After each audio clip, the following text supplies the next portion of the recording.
안녕하세요. 반갑습니다. 카타콤TV 3프로 목사 양희삼입니다.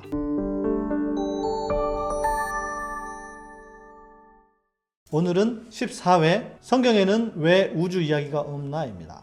어떤 분이 댓글로 질문을 해주셔서요. 오늘은 그 답을 좀 드리고 싶습니다.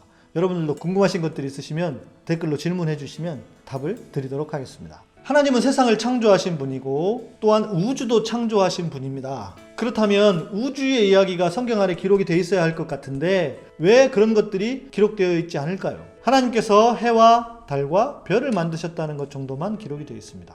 우리는 성경의 권위를 강조하는 그런 신앙 아래 자라왔습니다.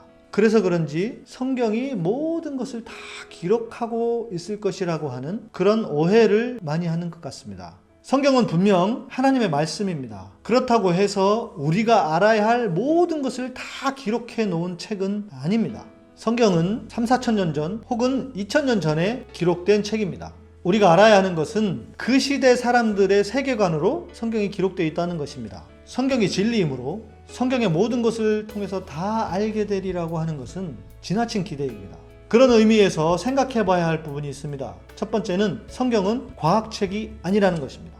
인류에서 과학이 대두된 것은 불과 몇 세기 전입니다. 우리에게는 과학이 무척 중요한 영역이지만 성경이 쓰여질 당시에는 과학은 그들의 관심사가 아니었습니다. 아마 특별한 과학적 사고도 없었을 수 있습니다. 그러니까 성경을 통해서 과학을 증명하려고 하는 것은 헛된 시도일 뿐만 아니라 성경을 왜곡하는 것이 되어버릴 수도 있습니다. 하나 예를 들어 볼까요? 창세기에 나온 궁창 위에 물이 있습니다. 아마 여러분들이 이런 얘기를 들어보신 적이 있으실 텐데요. 노아 홍수가 일어나기 전에는 궁창 위에 물이 있어서 그 물이 인간이 살기에 아주 적합한 환경을 만들어 주었다. 그런데 노아 홍수가 일어나자 궁창 위에 물이 쏟아지면서 노아 홍수 이후에는 사람과 동물들의 수명이 짧아지게 되었다. 아마 이런 이야기 들어보신 적이 있으실 겁니다. 그런데 이것은 당시 고대인들의 세계관을 이해하지 못해서 생긴 해프닝에 불과합니다. 고대 근동의 사람들은 하늘에서 비가 오는 것을 보고 하늘에 비가 보관되어 있다가 아래로 쏟아지는 것이라고 생각했다고 합니다. 그래서 궁창 위에 물이라고 하는 표현을 한 것입니다. 한 가지 더 이야기를 해보자면 창세기에는 하나님께서 해와 달과 별을 만드셨다고 합니다. 그것은 하나님이 실제로 해와 달과 별을 창조하신 것도 사실이지만 더 초점을 둔 것은 무엇이냐면 당시의 주변 국가들, 고대 근동의 모든 국가들이 해나 달이나 별을 신으로 섬기는 그런 문화가 있었습니다. 그런데 신으로 섬기고 있던 그들에게 보아라, 너희들이 섬기고 있는 저 해, 달, 별들은 우리 여호와 하나님이 창조하신 거야 라고 그 메시지를 주기 위한 기록이었습니다.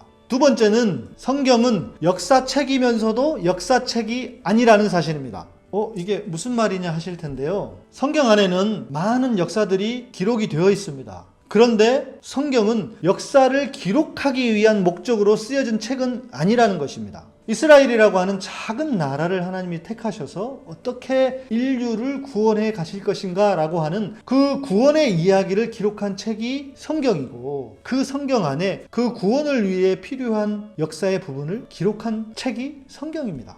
그러니까 성경을 통해서 역사를 증명하려고 하는 것도 잘못된 시도일 수도 있습니다. 성경 안에 분명히 역사가 담겨 있습니다. 그러나 성경의 역사가 일반 역사를 그대로 보여주는 것은 아니라는 사실입니다.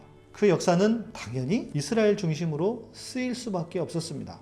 여러분이 알고 있는 이스라엘의 주변에 있던 나라들은 생각보다 큰 나라들이었습니다. 이스라엘은 오히려 작은 나라였고요. 이집트라든지 아수르나 바벨론이라든지 이런 나라들은 엄청난 제국이었습니다. 그런데 우리가 성경을 읽을 때는 보면 이스라엘은 아주 힘이 엄청나게 큰 나라, 그 다른 나라들은 작게 묘사되는 걸 볼 수 있습니다. 성경에 기록된 헷족속, 이것은 히타이트인데요. 히타이트는 세계적으로도 엄청난 문화였고 또 아모리라고 하는 민족, 성경에서는 아주 가볍게 기록되어 있는 민족인데 그 아모리 민족은 바벨론을 삼킨 민족이기도 했습니다. 모든 역사의 기록은 자기에게 유리한 쪽으로 기록했습니다. 그래서 똑같은 전쟁을 일으켰는데요. 분명히 패한 쪽이 있었을 텐데 서로 이겼다고 기록한 그런 기록들도 많습니다. 그러니까 성경으로 모든 역사를 증명하려고 하는 것, 성경으로 과학을 증명하려고 하는 것, 다 헛된 시도일 뿐입니다.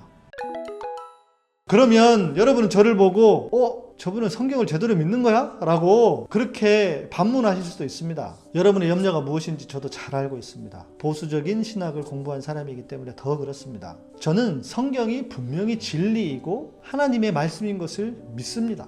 그러나 시대와 지역적인 공간의 문제를 반영했다는 것, 또 그 저작의 목적이 인류의 구원이라고 하는 것을 목표로 가이드라인으로 두고 기록했다고 하는 것을 우리는 알아야 합니다. 성경은 인류의 구원을 위해 기록된 책입니다. 그리고 그 성경은 우리를 구원하기에 충분한 책이라고 저도 믿습니다. 그러나 중요한 것은 성경을 통해서 모든 해답을 찾으려고 하는 것은, 특별히 지금 시대에 일어난 문화조차도 성경을 통해서만 답을 찾으려고 한다고 하는 것은 결코 건강한 태도가 아니라고 하는 것을 꼭 말씀을 드리고 싶습니다.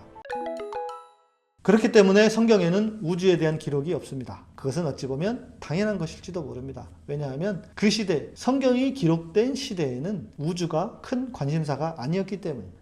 오늘 말씀을 들으시고 좋으셨다면 구독하기, 좋아요, 알림 설정을 해주시고요. 또 후원하기를 원하시는 분들은 제목 밑에 멤버십에 가입을 해주시고, 또 후원 계좌가 있으니까요. 거기로 후원해 주시면 감사하겠습니다. 양희삼 목사의 복음의 사람 되기 복사기는 매주 수요일에 업데이트됩니다. 감사합니다.